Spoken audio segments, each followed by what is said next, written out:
오늘 로마서 11장의 핵심적인 어떤 주제는 결국 이스라엘의 구원이에요. 그러니까 이스라엘의 구원은 단순히 이스라엘만 구원받는 게 아니라 이스라엘의 구원의 완성은 뭐로 이루어지냐? 이방인의 구원을 통해서 이루어진다라는 거예요. 그러면 우리는 이스라엘과 이방을 어떤 지역적인 의미와 민족적인 의미로 생각하지 말아야 돼요. 이스라엘이라는 의미는 믿음의 합의적인 의미를 우리가 살펴본다면 이스라엘은 하나님의 백성이에요. 그러면 이방인은 하나님의 백성이 아닌 자들. 그러면 이스라엘이 왜 하나님의 백성이 된 거예요? 그들이 하나님을 부르니까. 하나님은 그들을 택하셨는데 이제 하나님이 택하셨다는 건 이스라엘이나 이방인이나 동일하니까 그거는 우선 다 아는 베이스에 깔고, 중요한 건 이스라엘이 왜 하나님의 백성이냐면 그렇게 하나님이 부른 그 백성을 순종으로 아멘했다는 거예요, 이스라엘이. 그래서 이스라엘도 누구를 부르는 거예요? 하나님을 불러요. 그래서 이스라엘이 된 거라는 거예요. 그러면 이방인은 뭐가 되는 거예요? 하나님은 부르시는데 그들이 뭐 하는 것? 대답하지 않고 순종하지 않으면 뭐가 되는 거예요? 이방인이에요. 그런데 오늘의 이런 로마서 11장의 주제는 뭐냐면 이스라엘, 하나님이 불러서 네 제가 여기 있습니다 라고 하나님을 섬기는 이스라엘도 뭐가 생기면, 죄가 생기면 그들이 교만해지고 다시금 하나님에게 순종한다 안 한다? 안 한다. 그래서 하나님께서 여기서 나타나는 걸로 보면 어떻게 되냐면 넘어지게 하고 실족되게 하고 둔하게 하고 듣지 못하게 하고 보지 못하게 하고 이런 단어로 표현을 했지만 성경의 기자는 사실상 넘어지는 것이 죄고요, 보지 못하는 게 죄고요, 듣지 못하는 게 죄가 된다는 거예요. 결국 그 죄가 하나님으로부터 어떻게 하는 거예요?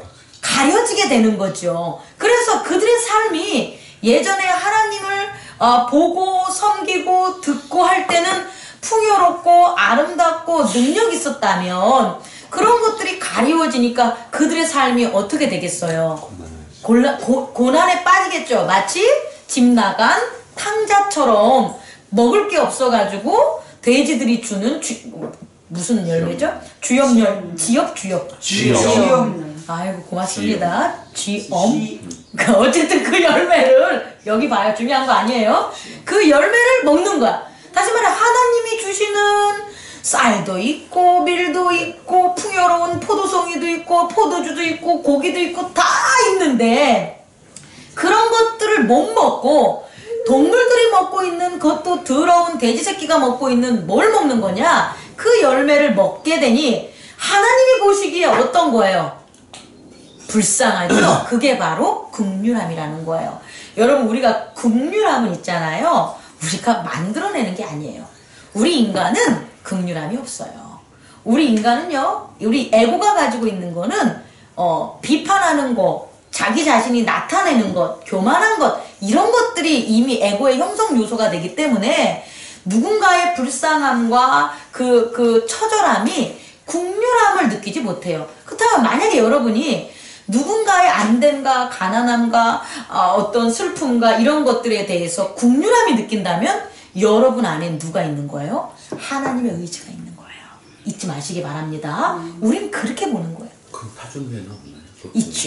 있지요. 타 종교도 긍휼함이 있어요. 근데 그 긍휼함이 어떠한 이런 하나님의 은혜로 된 거라는 것은 말씀으로 조명해서 하나님께 영광을 비추는데, 이 긍휼함을 모든 사람들, 타 종교를 믿는 사람들도 줬는데 이거의 원천을 하나님의 은혜로 모르면, 말씀 안에 조명되지 않으면 하나님께 영광을 못 돌리고 그 긍휼함이 하나님이 주시는 긍휼함이 아니라 왜곡되고 변형돼서 목적이나 의도나 교리적인 긍휼함으로 바뀌어요. 여기에 차이점이 있다는 거예요. 다시 말해 인과응보에 대한 것은 긍휼함이 아니라는 거예요. 원인과 결과가 있어서 너가 착하니까 내가 너 떡 하나 줄게, 혹은 너가 못됐으니까 꿀밤 하나 줄게는 긍휼이 아니라는 거예요. 그런데 이런 것들을 하나님의 은혜가 없고 말씀의 조명이 없다면 이것들이 교리화되는 거죠. 그래서 인과응보에 따라서 판단하고 가르치게 되는 거예요. 그 긍휼은 거짓된 긍휼이다. 오늘 성경에서 로마서 11장을 보면 하나님의 긍휼은 뭐냐면 하나님의 사랑과 동일한 단어로 얘기할 수 있는 거예요. 다시 말해서 변하지 않고 영원하고 조건 없고 거룩한 게 하나님의 긍휼이라는 거예요. 내가 너한테 재산 줬잖아. 그래서 네가 내 재산 갖다가 밖에서 다 썼잖아. 그런데 너가 지금 그 돼지 열매 먹으니까 너 다시 우리 내 집에 들어와서 너 지난번보다 더 열심히 일해야 되는 거야. 그러면 내가 너 도와줄게. 이거는 긍휼함이 아니라는 거예요. 하나님의 긍휼함은 사랑과 동일한 언어이기 때문에 하나님의 백성이 아무리 못돼 처먹어도 불쌍하면 어떻게 되는 거예요? 다시금 그를 받아들이는 그 끝없는 사랑. 오늘의 바울의 고백은 기쁘다. 누가 그것을 기쁘다 깊다 딥. 깊도다. 누가 그것을 갖다 헤아릴 수 있을까라는 바로 그 긍휼함이라는 거예요. 그래서 이 긍휼함을 제가 하나님의 사랑이라고 말씀드렸지만 요것을 갖다가 우리가 좀 더 우리의 삶에 있는 단어로 표현하면 은혜가 되는 거예요. 은혜. 그래서 이 은혜라는 그레이스는 잘 안 써요. 여러분 생각해봐요. 누구한테 이제 은혜 받았어. 이 은혜 받았다는 거를 만약에 사람에게 여러분이 써본 경험이 있나? 없죠. 우리가 여태껏 인생 살면서 어떤 사람이 나한테 은혜를 줬어. 이런 말 잘 안 쓰죠, 거의. 그런데 은혜 받았어 라고 한다면 그 사람은 사람이 베푼 거지만 사람으로 보지 않은 거죠. 그 안에 있었던 그 어떤 절대적인 하나님의 도움으로 이 사람이 나한테 이러이러한 걸 했어 라는 게 뒤에 암묵적인 협의가 됐었을 때 그 사람이 이 사람한테 은혜 입었어 라고 이제 표현을 한다는 거예요. 다시 말해 은혜는 이런 거라는 거예요.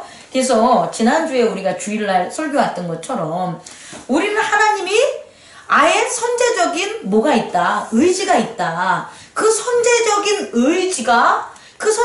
의지를 우리가 느꼈어. 그럼 우리는 그걸 하나님의 선제적인 의지야 이렇게 하진 않고 하나님의 그 선제적인 의지를 우리는 뭐로 느끼냐면 은혜로 느끼는 거예요.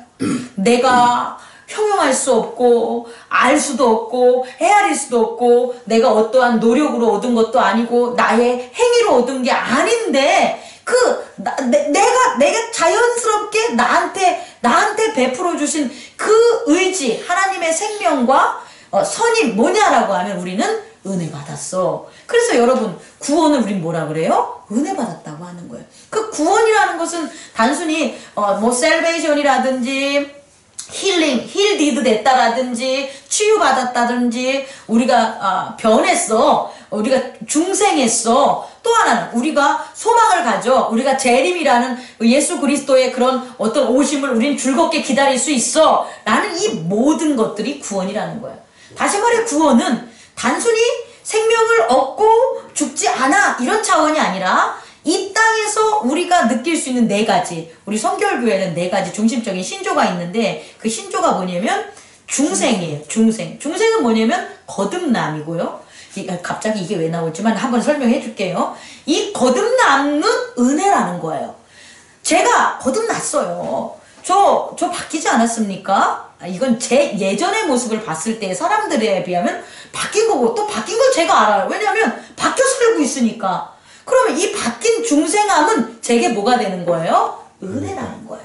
만약에 여러분들이 중생의 변화에 대한 자기 자신에 대한 걸 성령과 말씀으로 계속 날마다 자기가 변화되는 걸 느껴. 그리고 그것이 우리의 현실적인 삶에서 확인이 돼. 그럼 그게 바로 뭐라고 표현할 수 있어요? 구원받았어 라고 하는 거예요. 뭐로? 하나님의 은혜로.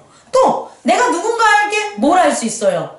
치유, 신유라고 하죠. 우리 성결교회에서는 신유라고 하는데 치료를 하는데 내 능력으로 치유하는 게 아니라 내가 하나님의 성령의 은혜를 받아서 그 능력으로 어떤 사람을 치유하는 거예요.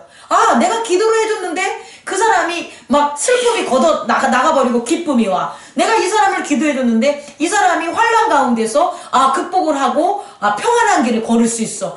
내가 이 사람에게 기도했는데 이 사람이 감기가 낫대. 그럼 그것으로 말미암아 내가 느끼는 그레이스가 뭐냐? 은혜라는 거예요. 그럼 그 은혜를 받으면 그 사람은 입에서 뭘 고백하는 거예요? 그러니까 감사는 이제 우리의 용어고, 하나님의 용어지만 우리의 용어 같은 영역에서 만나는 감사지만 구원받았어를 확인하고 산다는 거예요. 내가 치유의 능력이. 역으로 지난주에 혈류증 여자가 뭐 한 거예요? 옷을 만져가지고 병이 났잖아요? 그럼 혈류증 여자는 뭘 받은 거예요? 구원받았어. 예수님도 뭐라고 말해요? 구원받았어라는 거예요. 그럼 이 구원받았어가 결국 뭐냐? 하나님의 백성이 된 거라는 거예요. 그전에는 못 됐던 거예요. 뭐 때문에? 병 때문에. 근데 병을 고침 받으니까 구원받았어. 신유가 결국 뭐로 나타나냐? 구원의 증표로 나타나는. 또 구원의 증표는 뭐가 있겠어요? 성결이에요. 뭐라고요? 성결. 성결은 거룩한 건데, 거룩한 이 성결이라는 건 뭐냐면, 나와 이 세상이 평화를 전하는 게 성결이라고 저는 얘기해주고 싶은 거예요. 이 평화는 의도된 평화와 은혜의 평화로 나눌 수가 있는데, 인간들이 누리는 건 실제적으로 의도된 평화. 뭐 예를 들어서 오늘 지금 하고 있겠죠. 트럼프와 김정은이 둘이 이제 어떤 세계적인 북미 회담을 하고 있는데, 이들은 조건적으로 내세우는 거예요. 그래서 이들이 뭐 한반도의 평화 이런 얘기를 하지만 그것은 조건이기 때문에 언제든지 뭐 하는 거예요? 깨질 수 있다는 거예요. 이 평화가 아니에요. 성결한 자는 이렇게 조건으로 한 평화가 아니라 그가 있는 모든 곳에는 악이 물러감으로, 악이 없게 됨으로써 나타낼 수 있는 평화, 거룩. 그럼 그는 뭐 받았다고 이렇게 하겠어요? 구원받았다라는 구원의 고백을 하고 살아간다는 거예요. 마지막 재림이에요. 재림은 예수님께서 이제 오신다는 건데, 사실은요, 재림은 심판의 의미예요. 그러니까 워낙 우리 믿는 자들에게는 이 재림이 애매한 거예요. 왜냐하면 심판받지 않는 거기 때문에. 하지만 심판 때까지 살지도 않아요. 심판 받을 쯤 아니면 그 이전에 뭘 받기 때문에, 구원받기 때문에. 그래서 재림이라는 것은 사실상은 심판받는 것에 포인트가 있는 거예요. 예를 들어서 이런 거예요. 그 귀신이 지난주 설교에 귀신이 그러잖아요. 지지난주 설교에, 아니 당신 왜 왔어? 이러잖아요. 하나님의 아들이요 왜 왔어요? 그러면서 그 뭐라고 하냐면, 때가 안 됐는데 왜 왔냐는 거예요.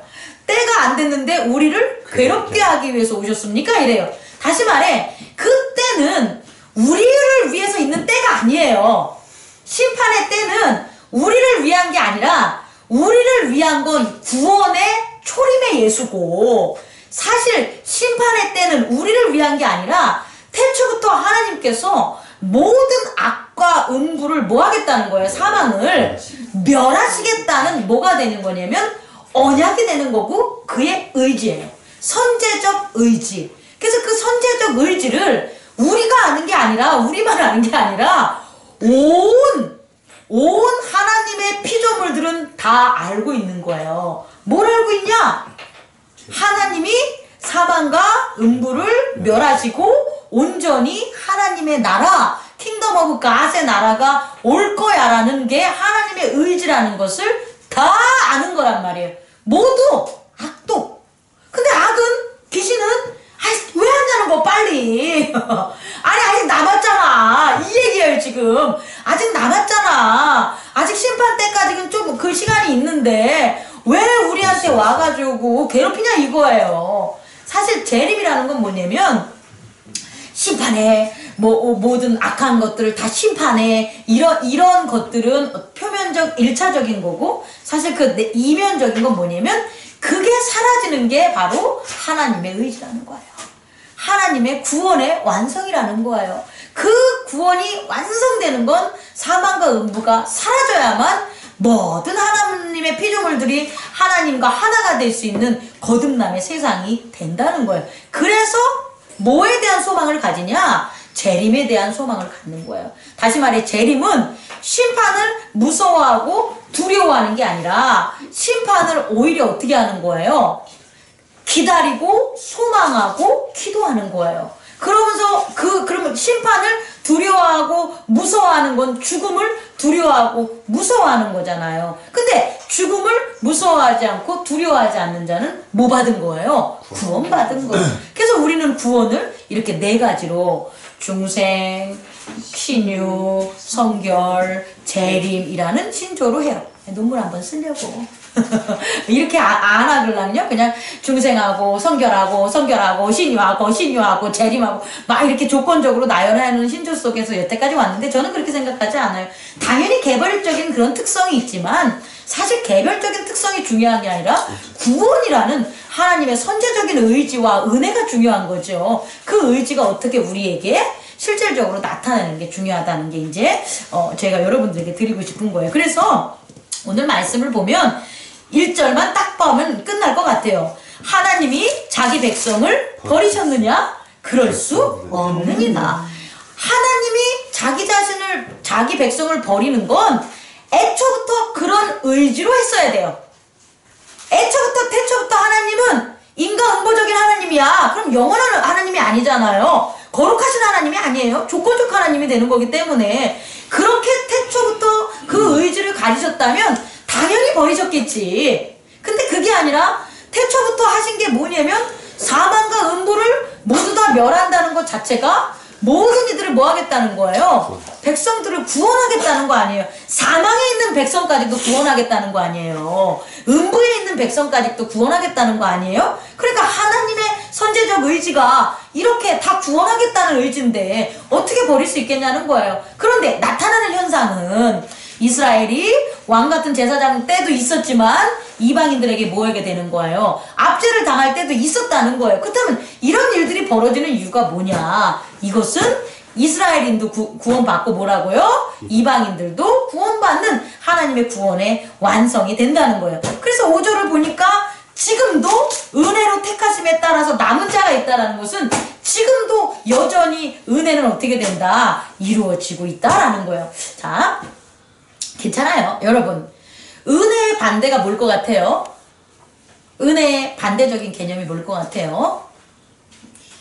오늘 여기 성경에서 찾아보면 은혜의 반대는 행위예요. 뭐라고요? 행위. 행위는 제가 지난번에 얘기했죠? 인위예요. 인위적인 것. 인간의 의도가 들어간 모든 것들을 뭐라 그래요? 행위라고 하는 거예요. 근데 은혜는 인간의 의도가 사라졌을 때 인간의 의도에 대한 불완전함과 한계점을 인정했을 때 하나님의 은혜가 보임을 잊지 마십시오. 그러니까 우리는 행위로 하나님께 나아가는 게 아니라 인위적인 연구와 노력과 어떤 그런 것으로 하나님께 나아가는 구원받는 게 아니라 우리는 그런 행위를 내려놨을 때, 인위를 내려놨을 때 그 가운데 보지 못했던 그 가운데 이제 보이는 은혜 가운데서 하나님의 구원을 노래한다라는 것들. 그래서 15절 보면 그들을 버리는 것이 바로 위부터 보면 이는 혹 내 고륙이 아무쪼록 시기하게 하여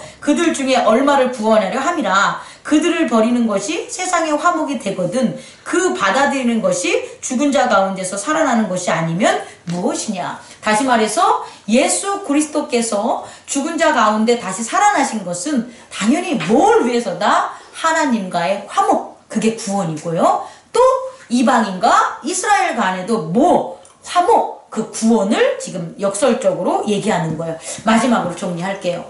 여러분, 저는 오늘 이 뒤에 예를 보면서 아주 멋진 것을 사실은 깨달았어요. 뭘 깨달았냐면 하나님이 우리를 뭐에 비유합니까? 감람나무의 가지라 그래요. 그리고 이스라엘을 원가지에 비유하고 이방인들을 뭐에 비유해요? 곁가지, 덧붙인 가지, 곁가지라고 표시를 하는 거예요. 근데 가장 중요한 건 뭐냐면 이스라엘인이든 이방인이든 그 나무에 뭐예요? 가지라는 거예요. 중요한 건 눈에 보이지 않는 땅, 우리가 살고 있는 이 세상이 아닌 이 내면의 세상에 있는 건 뭐라는 거예요? 뿌리라는 거예요. 그 뿌리가 하나님이시라는 거예요. 나는 깜짝 놀랐습니다. 이렇게 고백이 되는 거예요. 다시 말해 우리는 그 뿌리와 연결된 가지 하나라는 거예요. 제가 지난주 설교를 통해서 여러분에게 조금 아쉬운 점이 뭐가 있었냐면 제 스스로 우리가 하나님이 되는 거야 이 얘기를 했잖아요. 근데 이게 우리들한테는 익숙한데 혹시라도 동영상을 보시는 사람들이 오해가 있는데 여기 좀 할게요. 하나님이 되라고 해서 하나님과 같은 전능함이 된다는 게 아니라 하나님의 영생과 선이라는 그 의지에 뭐 겨자씨만한 존재가 된다라는 거예요. 중요한 건 여기 보세요. 겨자씨 나무에 겨자씨 씨앗의 그 쬐끄만 거나 겨자나무의 큰 몸뚱이나 동일하다는 거예요. 우린 이걸 잃으면 안 된다는 거예요. 뿌리에 있는 거나 가지에 있는 거나 잎에 있는 거나 열매에 있는 거나 다 뭐라는 거예요? 동일하다는 거예요. 그런데 하나님은 뿌리시기 때문에 영원히 사시는 역할을 한다면, 그죠? 우리는 어떤 가지로 자라가지고 믿음이 있는 그리스도 안에서 성장한 분량이 돼가지고 아주 원가지처럼 굵은 가지가 돼서 남의 가지들이 접붙임을 받고 살 수 있는 사람도 있겠지만, 어떤 사람은 뭐예요?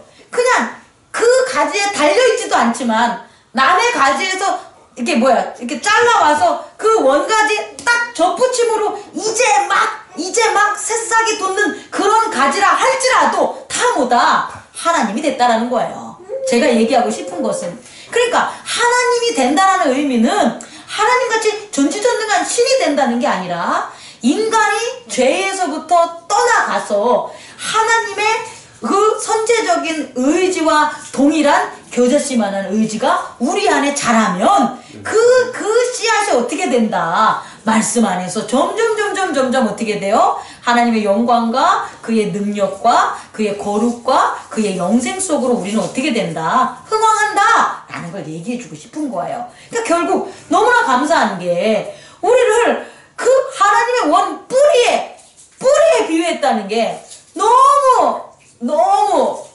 영광스러운 거죠. 그 뿌리가 뭐냐? 하나님의 의지죠. 그 의지가 뭐냐? 예수 그리스도라는 거예요. 예수 그리스도가 우리의 영생의 뿌리시고 그 뿌리로 말미암아 어떻게 된 거예요? 우리가 하나님과 이렇게 화목할 수 있는 그와 같은 구원받은 백성이 됐다라는 거예요.